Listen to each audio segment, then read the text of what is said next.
welcome to today's video. In today's video, I'm going to be showing you how to take your business revenues from zero to millions. So for all of you who want to grow your business to 7 or 8 figure revenues, make sure you watch this video to the end. Hey friend, this is Alimi once again. Welcome back to my channel. So today I'm going to be taking you through a step-by-step process of taking your business from zero to millions in revenue.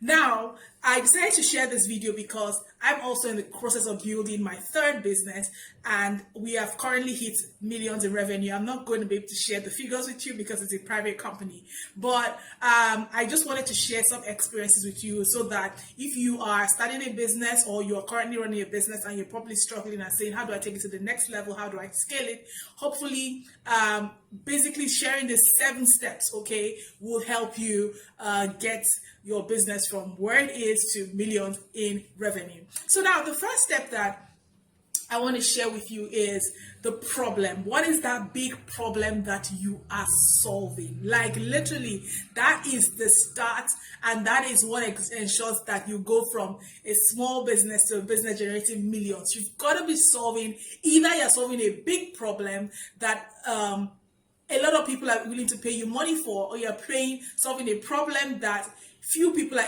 willing to pay you a lot of money for. So let me say it again. It's either you're solving a problem that a lot of people have, or you're solving a problem that few people have but are willing to pay you premium amounts of money for. So now when we talk about problems, we say that there are 2 types of problems, okay? There are painkiller problems and there are vitamin problems. So what is the difference between a painkiller problem and a vitamin problem?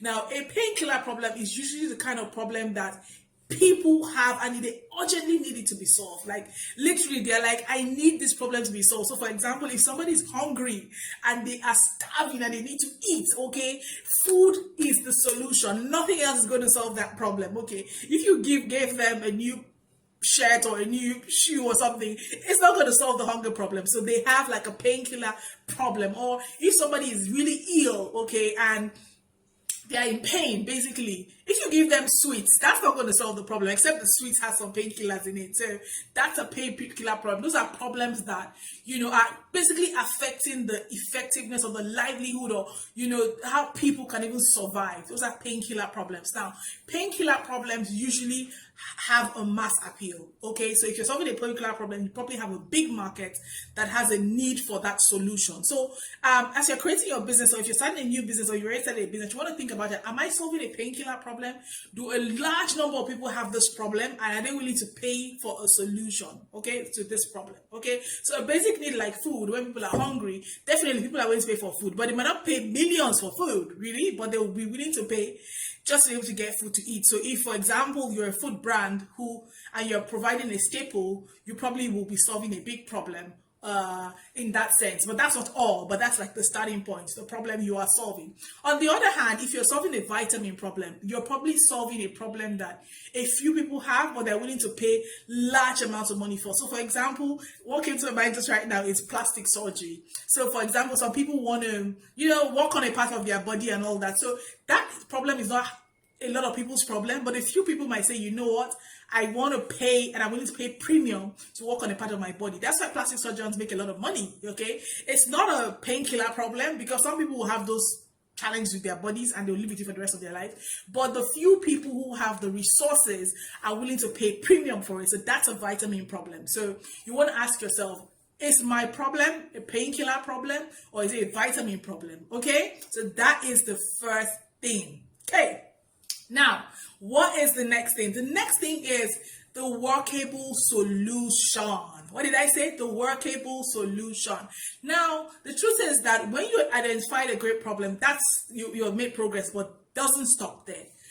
The workable solution is everything. Like literally, how do you take that problem, okay, and turn it into a solution that is going to really solve that problem? Okay, and I say workable solution because, for example, the food problem, if somebody is hungry and they want to eat food now, okay, and you give them something that they will have to go and cook for 2 days before they can eat it, that's not a workable solution because it's not solving their problem right now. So your solution is only going to be accepted if it is workable, if it's going to solve their problem right now when they need the solution. So you've got to think about it. Is my solution a workable solution? Okay. Now, another thing about a workable solution is for it to become a business, people should be willing to pay you for it. What did I say? People should be willing to pay you for it. And this is where a lot of business owners struggle and fail. They feel like, you know what, I found this great problem, I created a solution for it, but then are people going to be willing to pay for it? So one of the things I always advise people, and even me, I do it for every company I've started, I try to ensure that I sell the solution first and I make money from it, or I get commitment before I make an investment into the solution. Did you get that? I try to ensure that I make money. I mean, I get like either people pay me upfront for it, or at least committing some amount of money for it, so that I can then know that people are willing to pay for the solution. I've seen people who have gone to create a solution and then they're struggling to sell it. Why? Because it is not a solution people are willing to pay for. So it is not a workable solution. So, and that's why I like books like The Lean Startup that say that you have to create what they call a minimum viable product, which is the least amount of your product that you can use to sort of give your solution to people. So that's a minimum viable product. So a workable solution, extremely important. Now after you create a workable solution, does that mean that you're building millions, you're going to earn millions in revenue? Not yet, but at least you're on your way. If you have a solution people are willing to pay for, the third thing that you need to do is you need to create a business model. So what's a business model? I'm sure you've heard business model. Let me just simplify it for you. Let's just say business model 101. Business model for dummies. Like literally, your business model basically is how you are going to deliver that product or that service and earn money from it. How you're going to deliver value and get paid for the value. Simple. All right. And why is your business model important? It is important because, I mean, I've seen businesses who are actually delivering value, but they're making a loss. So that's not a sustainable business. So your business model is what determines if what you're doing is going to be sustainable, it's going to scale, and it's going to give you millions and millions and millions in revenue. Okay. Most of the time when people have an idea, especially in the technology industry where I play in, they start to test the idea and they're trying to find something they call product market fit. Okay, product market fit, which means that the product is acceptable to the market and the market is willing to pay for it enough that that solution can scale and reach maybe thousands of people or millions of people. Because the truth is, if you want to make millions in revenue, okay, and it's a painkiller problem, like I earlier said, you have to be serving a large amount of people. Okay, if it's a vitamins problem, you have to be serving the right target audience at the right price point, and which is where the business model comes in. So you have to determine, this thing I'm offering, is it at the right price? Okay, are there people going to be willing to pay for it? Can I make money for it sustainably? Can I make money from this thing sustainably? You know, to the extent that not only am I making revenues, I'm also making a profit, or I'll eventually make a profit. So these are like questions that your business model will end up determining. Now, from my experience starting multiple businesses, when I first started the companies, I'm not really fixated on, is this profitable? I'm really more concerned about, is this a workable solution? Is this something people are willing to pay for?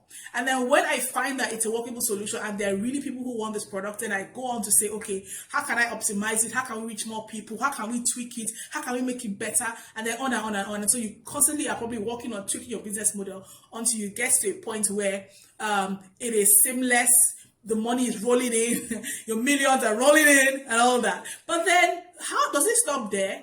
No, because you can't basically bring this thing to life on your own. Which brings me to the fourth thing that you have to think about if you want to take a business from zero to millions in revenue. And this is your team. You need to have the right people working with you to bring this thing to life. Okay? Most $1,000,000 businesses or businesses that earn millions in revenue have a team of people who are working to make it happen. You most likely are not going to do it on your own. You need people. You need a team of people, okay? And your team of people have to be the right fit for what it is you're trying to create. Yes. We want all to come together. So we're going to see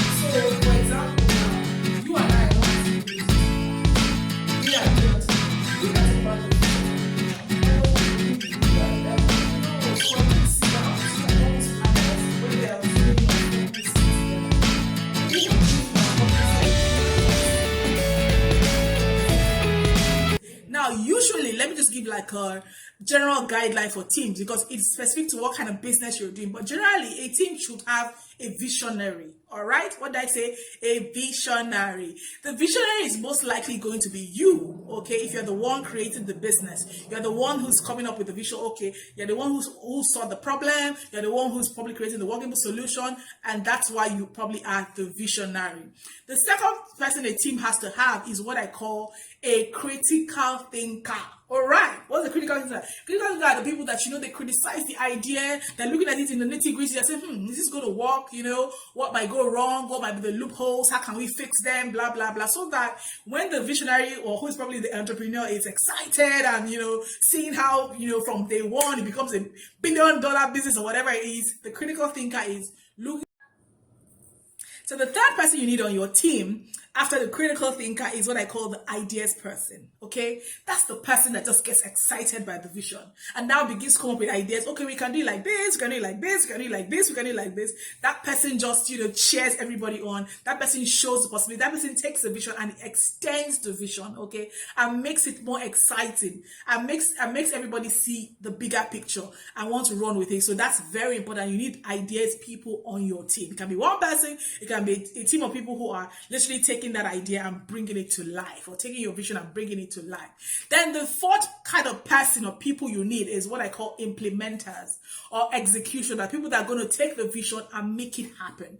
Now, implementers might not have great ideas, okay? They might not be critical or deep thinkers, but they are able to take it and make it work. They're able to run with it and make it work. So you need people who are able to take that, your vision, and run with it and make it work. So it's very important. Your team is extremely important if you want to build a business that's generating millions of revenue. One of the mistakes I see small businesses doing is I see a lot of small businesses, the business owner trying to be everything: the visionary, the implementer, the critical thinker, the ideas person. It can weigh you down. Literally, it can weigh you down. You need to have a balance of the right people. And if you have the right team, I'm not talking about, it doesn't have to be a big team, but it just has to be a team with the right mix of people. You most likely are going to be able to build your business into the millions in revenue. Now, but it doesn't stop there. There are 3 more points I'm going to share with you next week on how you can take your business from 0 to millions of revenue. So that's why you have to subscribe to this channel, come back and watch the video next week, share this video with your friends, tell everybody, give us some love, like, share, and I will see you again next week. Ciao!